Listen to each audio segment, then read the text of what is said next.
जय हिंद दोस्तों। आप सभी लोगों का बहुत बहुत स्वागत है। तो इकोनॉमी को लेके काफ़ी कन्फ्यूजन भी रहता है, थोड़ी सी क्लैरिटी कम रहती है कि किस तरीके के प्रश्न पूछे जा रहे हैं, क्या सिलेबस होगा, क्योंकि बाकी हिस्ट्री, पॉलिटी, ज्योग्राफी की तरह एक प्रॉपर सिलेबस हमें नहीं मिल पाता है। तो क्वेश्चंस हम सॉल्व करेंगे प्रीवियस ईयर के, वहाँ से आपको काफ़ी आइडिया मिलेगा कि आपको कौन से टॉपिक को टच करना है, कितना पढ़ना है, क्या क्या चीज़ें पूछी जाती हैं। और आगे जैसे जैसे एग्जामिनेशन नज़दीक आएगा तो कई सारे क्वेश्चंस जो इंपॉर्टेंट हैं वो आप लोगों को एक साथ करा दिया जाएगा, तो उसके लिए मत परेशान होइएगा। आज हमारा मकसद ये है कि क्वेश्चन को देखने के साथ साथ हम अपने टॉपिक को भी समझें कि हमें कितना और कहाँ से क्या पढ़ना है। चलिए स्टार्ट करते हैं। सबसे पहले ये क्वेश्चन देखिए। कुछ क्वेश्चंस आप लोगों को इकोनॉमी में, अर्थव्यवस्था में बिल्कुल बेसिक जैसा पूछा जाएगा, आपकी अंडरस्टैंडिंग, आपकी समझ को परखा जाएगा। तो वो क्वेश्चंस आप एग्जामिनेशन में अक्सर आपके ठीक होते हैं। जैसे इस क्वेश्चन को देखिए, 2015 में यूपी पीसीएस में एक सवाल पूछा गया कि अपनी इंडियन इकोनॉमी का मेजर फीचर क्या है, यानी अपनी जो भारतीय अर्थव्यवस्था है उसकी प्रमुख विशेषता क्या है। वो पूंजीवादी अर्थव्यवस्था है, मतलब कैपिटलिस्ट इकोनॉमी है, समाजवादी अर्थव्यवस्था यानी सोशलिस्ट है, मिक्स्ड है, मिश्रित अर्थव्यवस्था है, या फिर इनमें से कोई भी नहीं है, कुछ और है। तो देखिए जाहिर सी बात है, इसका आंसर हो जाएगा सी, मिक्स्ड इकोनॉमी, मिश्रित अर्थव्यवस्था। मिक्स्ड इकोनॉमी का मतलब क्या है? ऐसी कोई अर्थव्यवस्था जहां पर पब्लिक सेक्टर भी है, सार्वजनिक सेक्टर भी है, मतलब सरकार के द्वारा कंट्रोल में, सरकार बहुत सारी कंपनियों की मालिक है, इस तरीके का भी एक सेक्टर है, कुछ क्षेत्र हैं, और कुछ प्राइवेट सेक्टर भी हैं। सर्विस सेक्टर अपने देश में देखिए जितना भी फल फूल रहा है उसमें अधिकतर क्या है, आपके प्राइवेट सेक्टर हैं, बड़ी बड़ी कंपनीज प्राइवेट की हैं। तो जो सर्विस सेक्टर है, सेवा क्षेत्र है, वो अधिकतर जो है वो प्राइवेट के हाथों में है। और पब्लिक सेक्टर में आप देखिए, रेलवेज देखिए, रेलवेज सरकार की है अभी तक पूरी तरीके से, एक तरीके से अभी सरकार का ही पूरा ओनरशिप है, सरकारी मालिक है, सार्वजनिक क्षेत्र में आता है। स्पेस सेक्टर देखिए, वो भी सरकार के अंडर में है। भेल है, सेल है, बड़ी बड़ी इस तरह की पब्लिक सेक्टर कंपनीज हैं, वो भी सरकारी कंपनियां हैं। तो इसका मतलब है कि अपने देश में निजी क्षेत्र और सार्वजनिक क्षेत्र दोनों को बढ़ावा दिया गया, और अपनी जो अर्थव्यवस्था है वो आपकी मिक्स्ड इकोनॉमी है। तो ये कॉन्सेप्चुअल क्वेश्चन है, ये सब आप बिल्कुल ठीक कर ले जाएंगे। तो बेसिक देखेंगे तो इस तरह के भी सवाल आते हैं। अब देखिए ये बहुत अच्छा सवाल है, इसको 3 स्टार मार्क किया गया है। ये कभी भी पूछा जाए ये सवाल हमेशा लागू होता है। सवाल देखिए, अपने भारत के ग्रॉस नेशनल इनकम में शुरुआत से लेके जब से हम अर्थव्यवस्था की प्लानिंग कर रहे हैं, खेती का जो शेयर रहा है, कृषि क्षेत्र का जो उसमें शेयर रहा है, वो क्या हुआ है? बढ़ता रहा है, घटता रहा है, पहले बढ़ा है फिर घटा है, पहले घटा है फिर बढ़ा है। यानी आर्थिक नियोजन के युग की शुरुआत से ही, यानी इकोनॉमिक प्लानिंग के समय से ही भारत की सकल घरेलू, जो भारत की सकल राष्ट्रीय आय है, यानी कि नेशनल इनकम है, ग्रॉस नेशनल इनकम है, उसमें कृषि का हिस्सा क्या हुआ है, आपको ये क्वेश्चन पूछा गया है। देखिए इसमें इसका सही आंसर हो जाएगा सी। सबसे पहले कृषि का जो योगदान रहा है वो हमारी अर्थव्यवस्था में बढ़ा है, राष्ट्रीय आय में उसका योगदान बढ़ा है। और फिर समय के साथ साथ जैसे जैसे विनिर्माण क्षेत्र है, मैन्युफैक्चरिंग सेक्टर है, सर्विस सेक्टर है, सेवा क्षेत्र है, इसमें जैसे जैसे कंट्रीब्यूशन, योगदान बढ़ा है, लोगों की कमाई बढ़ी है, तो एग्रीकल्चर सेक्टर, कृषि क्षेत्र में, कृषि क्षेत्र का जो योगदान है, चाहे वो भारत के सकल घरेलू उत्पादन में हो, यानी कि इंडिया के जीडीपी में हो, इंडिया की नेशनल इनकम में हो, वो समय के साथ साथ घटा है। तो पहले बढ़ा है फिर घटा है। तो ये ट्रेंड जो है, ये ट्रेंड को पकड़ना बहुत इंपॉर्टेंट है, इसलिए ये सवाल 3 स्टार मार्क है।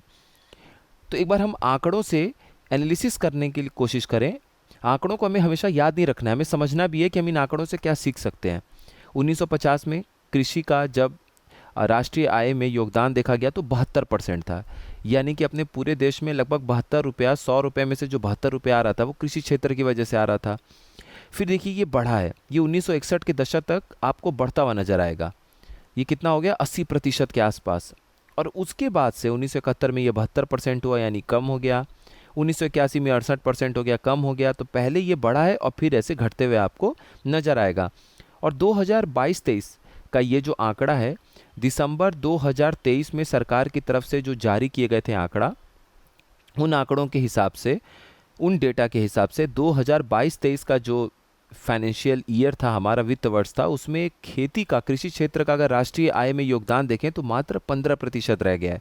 यानी अपने देश में हर 100 रुपये की कमाई में कृषि क्षेत्र में जो लोग काम कर रहे हैं उनके द्वारा 15 रुपये का योगदान अपने देश के हर 100 रुपये की कमाई में देखने को मिल रहा है। यानी कृषि क्षेत्र में जितने भी लोग कमा रहे हैं वो 15 रुपये उनकी आय हो रही है, हर 100 रुपये जो अपने देश में आय जनरेट हो रहा है, पैदा हो रहा है। अगला सवाल देखिए, फिर है ये आपका अंडरस्टैंडिंग को टच करता है। ये क्या सवाल है, which among the following is not a major factor of economic growth, यानी हमारी आर्थिक विकास का प्रमुख कारक कौन सा नहीं है। अब आपके पास जो पूंजी है, अगर आप उसका संचय करते हैं, एक्यूमुलेशन करते हैं और टेक्नोलॉजी में सुधार करते हैं तो जाहिर सी बात है कि आपकी इकोनॉमिक ग्रोथ बढ़ेगी। पहले आप हाथों से कपड़े बना रहे थे, अब आपने मशीन लगा दी।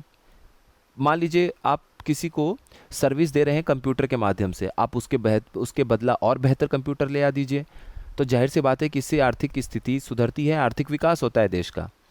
अगर जनसंख्या में बदलाव हो जाए तब बिल्कुल होता है। जनसंख्या में बदलाव इस तरीके से हो जाए कि 15 साल से 60 साल की उम्र के बीच के लोग ज़्यादा हो जाएं कमाने वाले, तो जाहिर सी बात है कि आपके देश में काम करने वाले लोग ज़्यादा हो जाएंगे। डेमोग्राफिक डिविडेंड का जो नाम हम देते हैं, तो आपकी जनसंख्या अगर बदलती है उस हिसाब से तो जाहिर सी बात है कि आर्थिक विकास में भी वृद्धि देखने को मिलेगी, फ़र्क पड़ेगा। Division of labour in specialised activities, विशिष्ट गतिविधियों में श्रम का विभाजन, बिल्कुल। अगर विशिष्ट एक्टिविटीज़ हैं, आर्टिफिशियल इंटेलिजेंस की दुनिया है, सर्विस सेक्टर है, उसमें आपका डिवीजन ऑफ लेबर प्रॉपर तरीके से है, ज़्यादातर लोग स्पेशलाइज्ड एक्टिविटी में कमाने वाले हैं, तो जाहिर सी बात है कि आर्थिक विकास पे उसका असर आपको देखने को मिलेगा। अब आइए चौथे ऑप्शन में। ये चौथा ऑप्शन क्या है, टेक्नोक्रेट्स एंड ब्यूरोक्रेट्स। टेक्नोक्रेट और नौकरशाह। नौकरशाही में अगर आप स्पेशलाइज्ड एक्टिविटी को नहीं इंट्रोड्यूस करेंगे, विशिष्ट गतिविधियों को नहीं जोड़ेंगे, किसी खास नॉलेज वाले लोगों को नहीं बढ़ाएंगे या प्रोत्साहन नहीं देंगे कि आप नया नया टेक्नोलॉजी सीखिए, नए नए नॉलेज को सीखिए, विशिष्ट चीज़ों को सीखिए, तो जाहिर सी बात है कि उससे आर्थिक विकास में सीधा सीधा असर नहीं पड़ता है। आर्थिक विकास में टेक्नोक्रेट्स और ब्यूरोक्रेट्स का सीधा सीधा मतलब एक बड़ा फैक्टर इनको काउंट नहीं किया जाता है, इनको एक प्रमुख कारण के रूप में नहीं गिना जाता है। तो यही आपका आंसर था डी। ये 1-2 साल पहले ही यूपीपीसीएस के किसी सवाल मतलब किसी पेपर में आया हुआ है, 2022-2023 में से किसी में एक में पूछा गया था इसको। अब इस सवाल को देखिए, तो आपको यहाँ से क्या समझ में आ रहा है, जो 5 ईयर प्लानिंग है, जो 5 ईयर प्लानिंग होता है अपने देश में, तो प्लानिंग वाले टॉपिक को अभी भी आपको पढ़ना है। ये देखिए एसीएफ 2021 में ये पूछा गया है, तो प्लानिंग से रिलेटेड 1-2 सवाल कभी भी पूछा जा सकता है। तो ये वाला एक टॉपिक आपका हो गया। तो सवाल ये है कि कौन से 5 ईयर प्लान में किस पंचवर्षीय योजना के दौरान खादी और विलेज इंडस्ट्रीज कमीशन को स्थापित किया गया था, यानी खादी एवं ग्रामोद्योग आयोग की स्थापना किस पंचवर्षीय योजना के दौरान की गई थी, यही हमारा सवाल है। प्रथम पंचवर्षीय योजना में, द्वितीय, तृतीय या पांचवी, कौन सा? तो इसका सही आंसर हो जाएगा सी, सेकेंड 5 ईयर प्लान में इसको स्थापित किया गया है। अब इससे जुड़े हुए कुछ इंपॉर्टेंट पॉइंट है वो देख लीजिए, वो आपके एग्जाम में पूछा जा सकता है। ये स्टैट्यूटरी बॉडी क्यों है, इसे एक वैधानिक निकाय के रूप में क्यों गिना जाता है? क्योंकि 1957 में इसे 1957 में से स्थापित किया गया था। अब 1957 जो था वो सेकेंड 5 ईयर प्लान का एक समय पीरियड था, यानी कि उस समय जो दूसरी पंचवर्षीय योजना चल रही थी 1956 से 61 के बीच में, 1957 में एक वैधानिक निकाय स्टैट्यूटरी बॉडी की स्थापना की जाती है, जिसे हम क्या बोलते हैं, जिसे हम बोल रहे हैं खादी एवं ग्रामोद्योग, ये जो बॉडी बनाई गई है, यानी khadi and village industries commission. अब देखिए अधिनियम जो था वो 1956 में पास किया गया था, एक्ट जो था वो पार्लियामेंट में 1956 में पास किया गया, इसीलिए इसको स्टैट्यूटरी बॉडी या फिर वैधानिक निकाय के रूप में हम लोग गिनते हैं। और जो दूसरी पंचवर्षीय योजना थी वो पीसी महालनोबिस मॉडल पर स्थित थी, ठीक है। तो मतलब उसी के अकॉर्डिंग जो है उसी पे आधारित थी, पीसी महालनोबिस मॉडल पर आधारित थी दूसरी पंचवर्षीय योजना। तो अब हमारे लिए इंपॉर्टेंट टॉपिक है, आपको एक लिस्ट बनानी पड़ेगी। कोशिश करेंगे कि आप लोगों के लिए क्वेश्चन बना देंगे, वहाँ से चीज़ें क्लियर हो जाएंगी। फिर भी आपको अपने लेवल पर क्या करना है, एक टेबल बनाइए, यहाँ लिखिए मॉडल का नाम बाईं तरफ और यहाँ लिख लीजिए पंचवर्षीय योजनाएं। मुश्किल से एक पन्ने में 6-7 लोगों का नाम आएगा, इधर आ जाएगा नाम, और आपका ये क्वेश्चन यहाँ से जब भी बनेगा, एक क्वेश्चन कभी कभी बन जाता है तो बोनस है, जहाँ से आपको पता है कि यहाँ से क्वेश्चन बन सकता है उसे बोनस की तरह ट्रीट करिए। तो ये आपको इतना करना है। अब एक और 5 ईयर प्लान का क्वेश्चन देखिए, कौन से 5 ईयर प्लान में पंचवर्षीय योजना में नेशनल रूरल हेल्थ मिशन को लॉन्च किया गया था?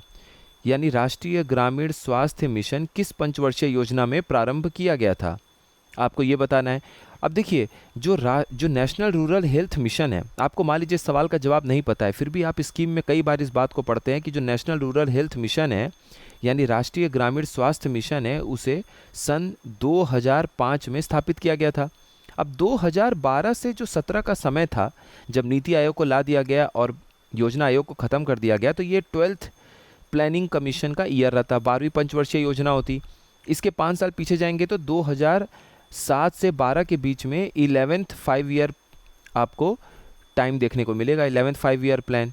और इसके पीछे क्या हो जाएगा, वो 10वां हो जाएगा। और 10वां कितना हो जाएगा, 2002 से 2007 के बीच में। तो ये 10वां आपका हो जाएगा 2002 से 2007 के बीच में।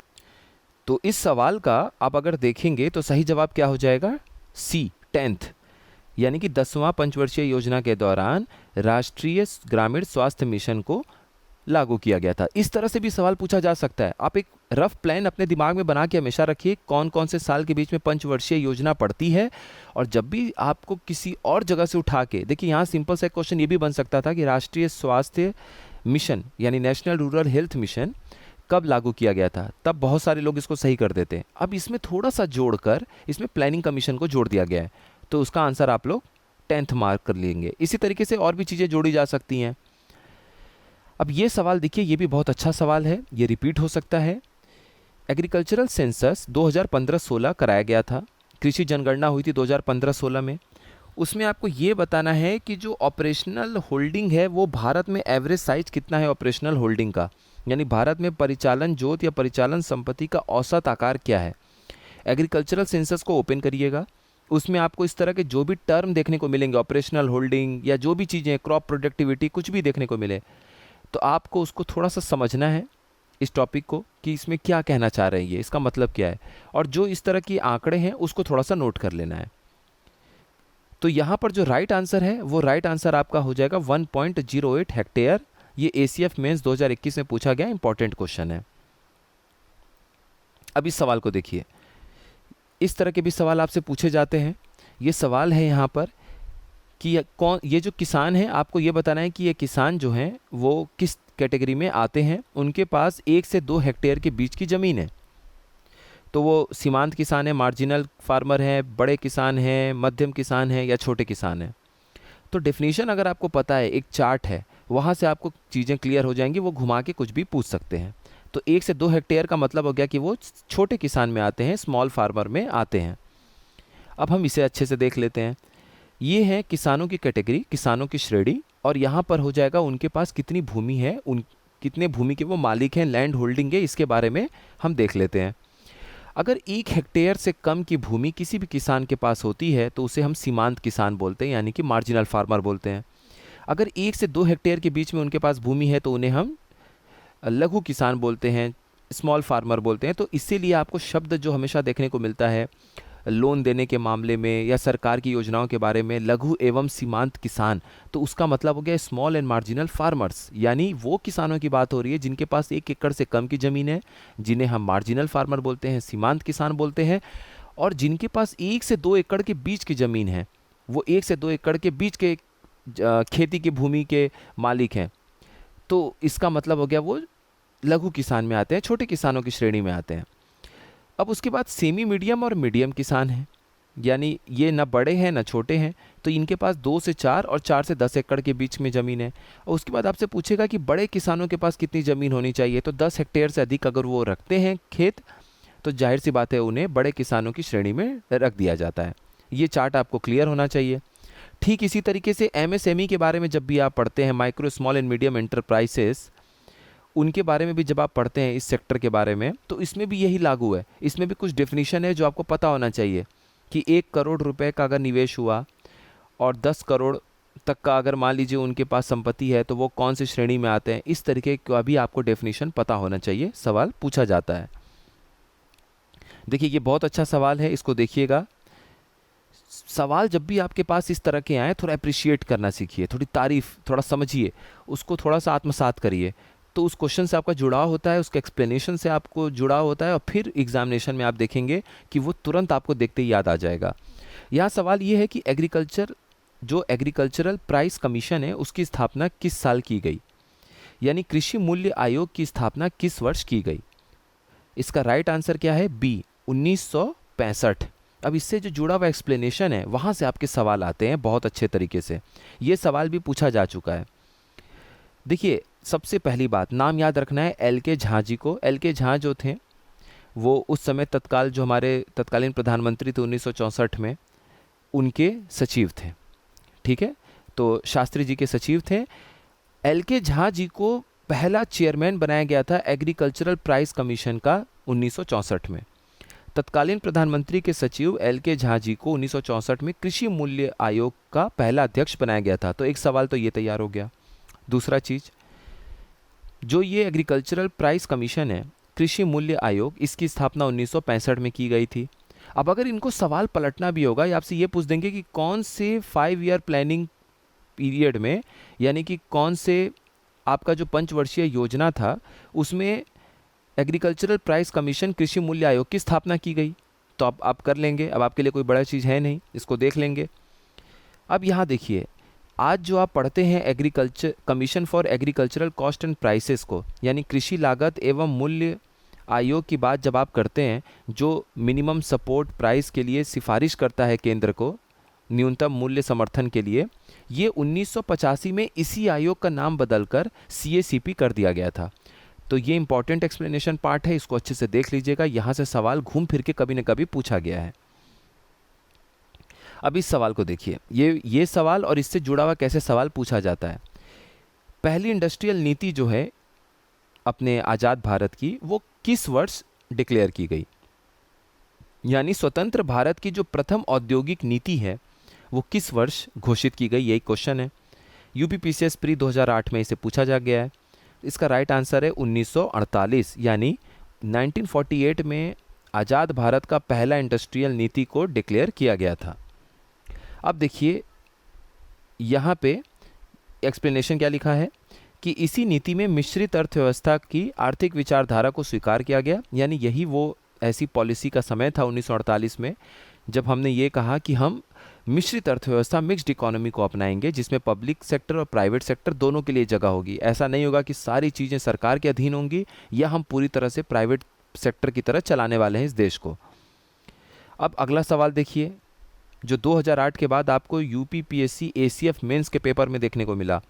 क्वेश्चन है, भारत ने जो मिक्स्ड इकोनॉमी का कॉन्सेप्ट अपनाया वो कब अपनाया, यही आपका सवाल है। यानी भारत ने निम्नलिखित में से किसके अंतर्गत मिश्रित अर्थव्यवस्था की अवधारणा को चुना, संविधान बनाते समय, दूसरी पंचवर्षीय योजना के समय, जब अपनी इंडस्ट्रियल नीति बनाया तब, या इनमें से कोई भी नहीं।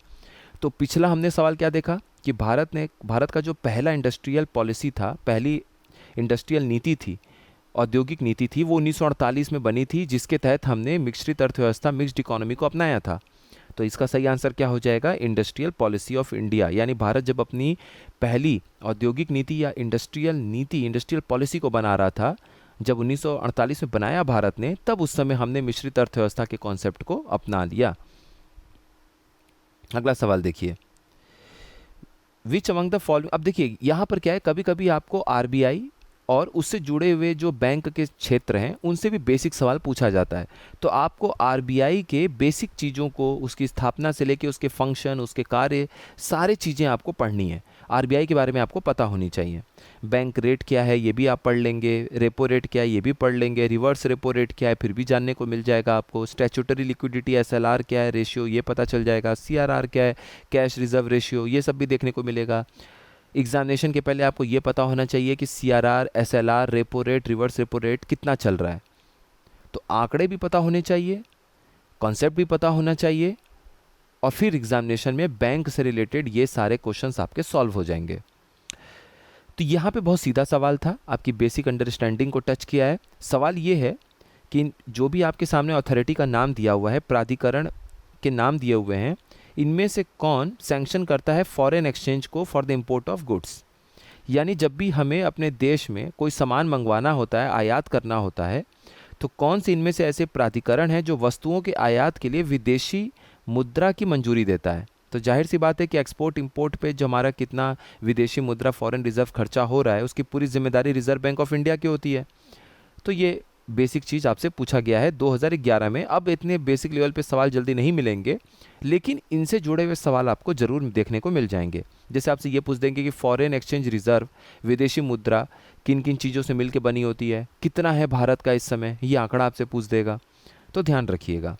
अगला सवाल देखिए, और ये इंपॉर्टेंट है। यहाँ से कमेटी के नाम भी आपसे पूछे जाते हैं। जो इंपॉर्टेंट कमेटीज़ हैं वो हमेशा ज़िंदा रहती हैं सवालों में। तो ये एक सवाल है कि जब फाइनेंशियल इंक्लूजन को लेकर जनवरी 2005 में एक कमेटी का गठन किया गया था, तो उस समय चेयरमैन कौन थे? यानी जनवरी 2005 में वित्तीय समावेशन, फाइनेंशियल इंक्लूजन पर गठित समिति के अध्यक्ष कौन थे? तो कौन बने थे ये? तो इनका राइट आंसर था सी रंगाराजन। रंगाराजन जी के अंतर्गत ये समिति का गठन किया गया था। अब ये क्वेश्चन देखिए, और यहाँ से रिलेटेड कुछ पॉइंट हमें देखना है। Narasimham committee, very very important committee. 3 star 4 star 5 star mark कर लीजिए घूम फिर के। या तो आपको ये मैच द कॉलम में नज़र आते हैं, सही सुमेलित करिए, गलत सुमेलित करिए, वहाँ पर नज़र आते हैं, या फिर इनके ऊपर स्टेटमेंट आपको सवाल देखने को मिलता है। तो नरसिम्हम कमेटी जो है, नरसिम्हम समिति, ये किससे संबंधित है, यही सवाल है।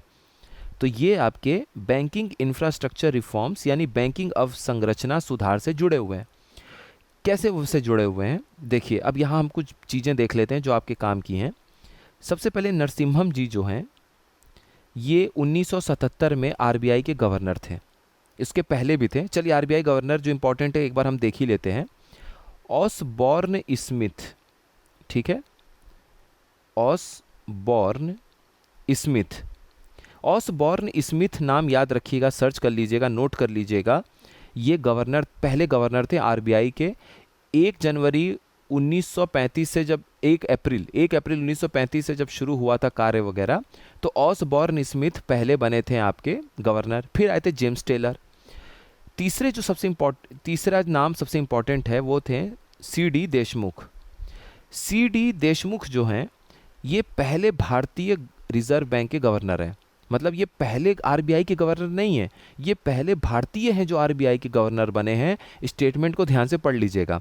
सीडी देशमुख 1949 के आसपास में जो बैंक में राष्ट्रीयकरण हुआ था, उसमें उन्होंने बहुत महत्वपूर्ण भूमिका निभाई थी, इसलिए ये इंपॉर्टेंट भी हैं। देश आज़ादी के समय भी ये मौजूद थे और पहले भारतीय थे जो आरबीआई के गवर्नर बनाए गए। एक बार अभी पिछले ही साल सवाल पूछा गया यूपी पीसीएस में, आरबीआई गवर्नर्स को क्रोनोलॉजिकल ऑर्डर में लगाना था कि पहले कौन आए फिर कौन आए। अब हम आते हैं इस सवाल के नरसिम्हम जी के ऊपर। नरसिम्हम जी जो हैं, ये 1977 में कुछ समय के लिए, कुछ महीनों के लिए आरबीआई के गवर्नर बने। उसके बाद आईजी पटेल जी बने। आईजी पटेल जी बने तो 1977 से लेके और 1982-83 के आसपास तक, जब जनता पार्टी की गवर्नमेंट थी और उसके बाद इंदिरा जी आई, तब तक आईजी पटेल ही जी थे। आईजी पटेल के बाद बने doctor Manmohan Singh ji. Doctor Manmohan Singh ji RBI के गवर्नर बने 1983 से लेके 85-86 के आसपास तक ये गवर्नर थे। उसके बाद वेंकट रमनन जी। वेंकट रमनन जी आरबीआई के गवर्नर आपके, वेंकट रमनन जी तब बने हैं जब हमारे यहाँ आर्थिक सुधार हुआ है 1992 के आसपास में। तो 1990-91 से 92 तक ये लगभग वेंकट रमनन जी थे। वेंकट रमनन जी के बाद आपको देखने को मिलेंगे सी रंगाराजन। सी रंगाराजन जी, जिनके पिछला हमने सवाल देखा, सी रंगाराजन जी जो हैं वो 1992 से लेके 97 के आसपास तक आरबीआई के गवर्नर रहे हैं। बहुत इंपॉर्टेंट कमिटीज़ की ये हेड भी रहे हैं। उसके बाद बिमल जलान जी आए हैं। बिमल जलान जी आपको देखने को मिलेंगे सन 1997 से लेके सन 2003 तक। बिमल जलान जी के बाद आपको देखने को मिलेंगे डॉक्टर वाई वी रेड्डी।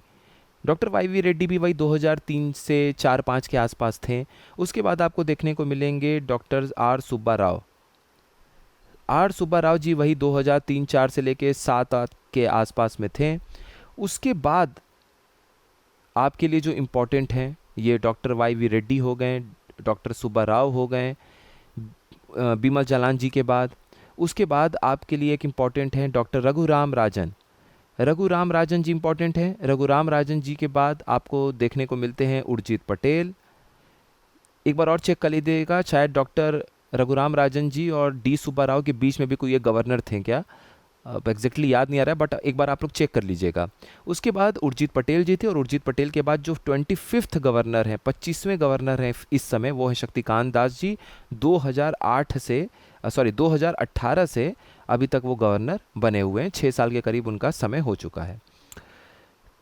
तो ये कुछ गवर्नर्स थे क्रोनोलॉजी लिस्ट में। अच्छा देखिए, नरसिम्हम जी 2 बार बैंकों को लेके सुधार के ऊपर जो कमेटी बनाई गई थी, बैंकिंग रिफॉर्म्स कमेटी, वो 2 बार उसके चेयरमैन बने थे। एक बार 1991 में कमेटी बनी थी और एक बार 1998 में समिति बनी थी। दोनों के ही चेयरमैन 2 बार नरसिम्हम जी थे। ये कंप्लीट हो गया। तो यहाँ तक देखिए, अब आपको कुछ आइडिया लगा होगा कि इकोनॉमी में सवाल पूछे कैसे जा रहे हैं। अब उसके बाद जो करंट अफेयर है, जो इंडेक्स आता है, नया नया लॉन्च होता है, कोई रिपोर्ट लॉन्च होती है, उसके ऊपर भी सवाल आता है। तो जो करंट अफेयर्स हम देख रहे हैं, वहाँ से आपकी अर्थव्यवस्था वाला टॉपिक कंप्लीट हो जाएगा। जो स्टैटिक पोर्शन है वो आप लोग देखते चलिए, और नहीं तो आप लोगों को इतना क्वेश्चन तो करा ही देंगे कि एग्जामिनेशन में स्टैटिक को लेके कॉन्फिडेंस आ जाएगा। फिर भी मेरा मानना है कि आपको अपने लेवल पे भी मेहनत करते रहना चाहिए। जो हम लोगों की तरफ से हो पाएगा वो आप लोगों के लिए बोनस है, उसको बोनस मान के पढ़िए अपने लेवल पे। आपको यहाँ से अब आइडिया लग गया होगा। कल कुछ और क्वेश्चंस के साथ हम लोग मिलेंगे तो आपको और अच्छा आइडिया लगेगा। लेकिन फिलहाल एक काम करते हैं, अगले 5 दिन तक इन्हीं टॉपिक्स के आसपास आप लोग अपनी तैयारी करिए। उसके बाद हम जब और पढ़ेंगे टॉपिक्स को इकोनॉमी में, तब हम और क्वेश्चन कवर करेंगे। एक बार में सारी चीज़ों को कवर करने की कोशिश नहीं करेंगे, अभी टाइम है। अभी तक जितना आप लोग आज देखें हैं इसमें से कवर करिए, और फिर हम लोग आगे का टारगेट जो होगा उसमें आपको टॉपिक लिख के दे देंगे। बाकी मिलते हैं फिर नेक्स्ट इन्फॉर्मेटिव वीडियो में। करंट अफेयर्स की वीडियो कल मिलेगी आप लोगों को। अगस्त का जो जितना पार्ट अभी बचा हुआ है, लेटेस्ट 25 तारीख तक, या आज डेट है 26, तो 26 तारीख तक का करंट अफेयर अगस्त का कल आप लोग को ऑब्जेक्टिव मिल जाएगा। और जून का हमने 20 क्वेश्चन देखा है, तो परसों फिर हम आगे का जून का कवर करने की कोशिश करेंगे कि उसी वीडियो में जून लगभग कंप्लीट हो जाए। अगर नहीं होता है तो थर्ड पार्ट में तो कवर हो ही जाएगा। तो जून, जुलाई, अगस्त, ये 3 महीना आपका कंप्लीट हो जाएगा। और अप्रैल और मई के ऊपर भी हम लोग काम शुरू कर देंगे अगस्त के एंड तक। 2-3 वीडियो में, 1-2 वीडियो में वो भी कंप्लीट हो जाएगा। तो मई, जून, जुलाई, अगस्त, ये 4 महीने आपके पास तुरंत कवर हो जाएंगे। फिर हम बढ़ेंगे तेज़ी से जनवरी से अप्रैल के बीच में, अगले 8-10 दिनों में उसको कंप्लीट करने की कोशिश करेंगे। तो मिड सितंबर तक इस साल का करंट अफेयर आपके पास होगा। और उसके बाद हमारा काम सिर्फ रहेगा अक्टूबर से दिसंबर के जो मोस्ट इंपॉर्टेंट क्वेश्चंस हैं उनको सॉल्व करना। तो करंट अफेयर्स एकदम बिल्कुल आपका बेहतर तरीके से कवर होगा, और मैप भी कवर होगा, बहुत सारी चीज़ें कवर होंगी। बस आप लोग अच्छे से पढ़ते रहिए। जो भी डाउट हो किसी भी टॉपिक में, किसी पे भी, या फिर आपको लगता है कि क्वेश्चंस बनने चाहिए इन टॉपिक्स पर भी, तो आप लोग ज़रूर बताइएगा। ओलंपिक हो गया, और जो अभी हाल में ही जो इंपॉर्टेंट चीज़ें हैं उनके ऊपर अलग से वीडियो आप लोगों को जल्दी देखने को मिलेगा। ओलंपिक्स पे एक हमारा स्पेशल कवरेज होगा, वो सारी चीज़ें आपको वहीं पे मिल जाएंगी। तो अच्छे से पढ़ते रहिए। आप सभी लोगों का बहुत बहुत धन्यवाद।